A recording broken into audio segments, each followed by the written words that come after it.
We navigate our entire lives using a specific set of tools. We write words to communicate, calculate numbers to build, and record sounds to remember. We rely on these systems as the primary evidence for what is real. Beneath this reliance lies a different reality. Our perceptions are merely a surface illusion, masking a depth we rarely encounter. Consider the letters we write. Arabic characters like sin, alif, and mim appear as simple strokes, yet represent hidden vibrations, structural pillars of existence. Mathematics follows this pattern. Values like 66 for the divine or 730 for creation are measurable shadows of unquantifiable concepts. Language and mathematics serve as the primary veils, maintaining a necessary distance between the human mind and the true nature of the universe. This boundary extends from our calculations into our highest theology, forming the veil of names. When we use titles like the Merciful or the King, we are using directional pointers. These attributes provide a sense of scale, but they remain distinct from the full reality they signify. The divine essence remains incomparable to any human experience, existing in a state of perfect concealment behind the very names we use to describe it. Our intellect functions as a barrier, confining our perception to the outer labels of a reality we cannot yet touch. This barrier expands into the physical realm. The entire visible cosmos, the stars, the oceans, and the earth, functions as a massive physical curtain.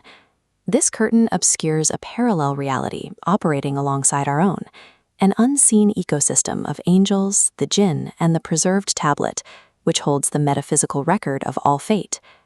To maintain our focus on this physical plane, we are bound by the veil of time.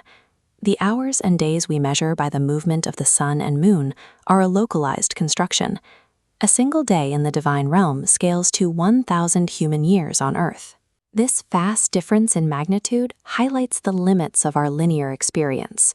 We live within a highly regulated environment, where the physical laws of space and time keep us isolated from the broader mechanics of existence. The most intimate barrier, however, is not the cosmos, but the human form itself, the veil of the soul. The soul is defined as a divine command, a force we can feel through our intuition, but can never quantify or hold through physical means. This creates a constant tension. While the physical body acts as a container for this divine command, the soul frequently signals its presence through the involuntary tremors of the eye, the weight of our words, and the intentions behind our smallest actions. We navigate a world of biological and physical limits, carrying a spark of the divine command that is constantly pressing against the edges of its cage. For centuries, scholars and seekers have asked the same question: is it possible to see past these layers before the transition of death? Accessing the reality behind the veil requires the temporary suspension of the intellect. It happens in moments of absolute surrender, a sincere tear, a moment of profound silence, or a deep prostration.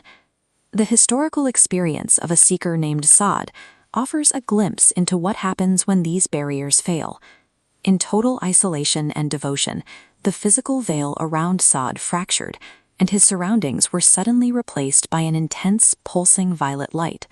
Within this light, he witnessed the earth spinning in its true motion, and saw a massive lion bowing its head, participating in a universal act of prostration that remains hidden to the casual eye.